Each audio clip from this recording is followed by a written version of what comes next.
నిశ్శబ్దం మనిషి పుట్టుకకు ముందే ఉంది, మరణం తరువాత ఉంటుంది. ఈ రెండింటి మధ్యలోనే కాలం రాసిన కథకు జీవితం అని పేరు. ఒక్క ప్రశ్న ప్రతి శ్వాసను వెంటాడుతూనే ఉంటుంది. ఏది మరణం, ఏది జననం? వెంట నడిచేది పేరు కాదు, వెంట వచ్చేది ధనం కాదు. మనిషి చేసిన కర్మే చివరికి తనకు తోడవుతుంది.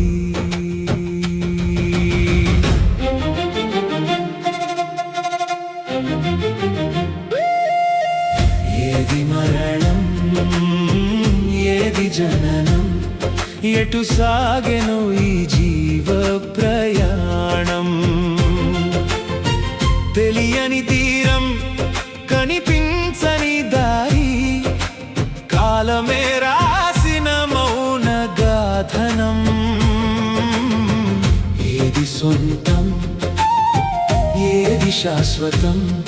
ఏది వెంట వచ్చే నిజ సంపదం? కన్నీటి చుక్కలో కనిపించే సత్యం, కడదాకా నిలిచేది పుణ్య స్మరణం.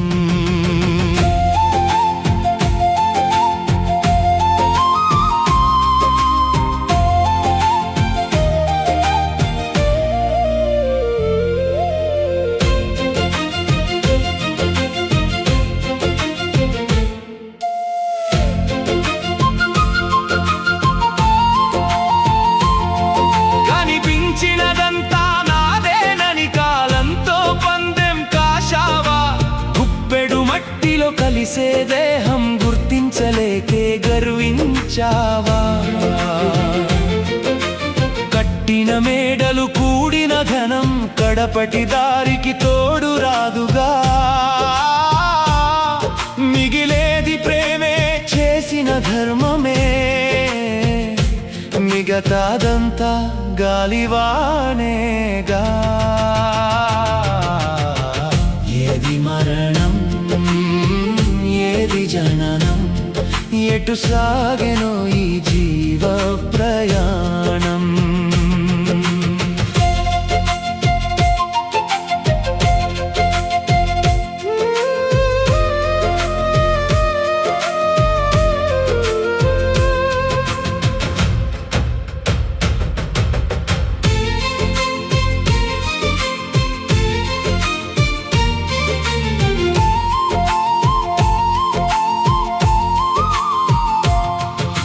అబద్ధపు అడుగుల జాడల మీద అహంకారమే ఆలయమయ్య, మోసపు మాటల మబ్బులలో మనసు వెలుగే మరుగున పడే. పొందినదేమిటి, పోగొట్టినదేమిటి? పోయే వేళలో లెక్కలెవరివి? పాపపు భారమా, పుణ్యపు వేలుగా పరలోకానికి వెంట వచ్చేది? ఏది మరణం, ఏది జననం? ఎటు సాగెను ఈ జీవ ప్రయాణం?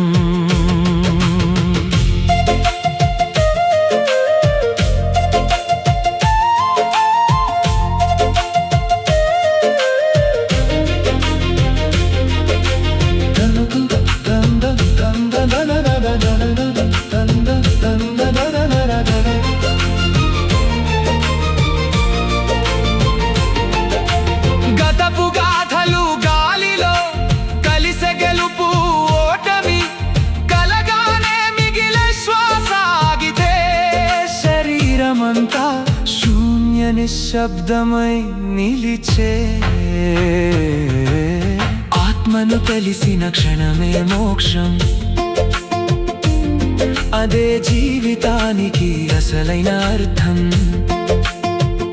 కాలపు గడియారమాగక ముందే కరుణగా మారవే మానవ హృదయం. ఏది మరణం ఏది జననం తెలిసిన వాడికది విముక్తి గానం. తెలియని వాడికది మాయ నాటకం. ఆత్మను తెలిసినదే నిజ జీవితం.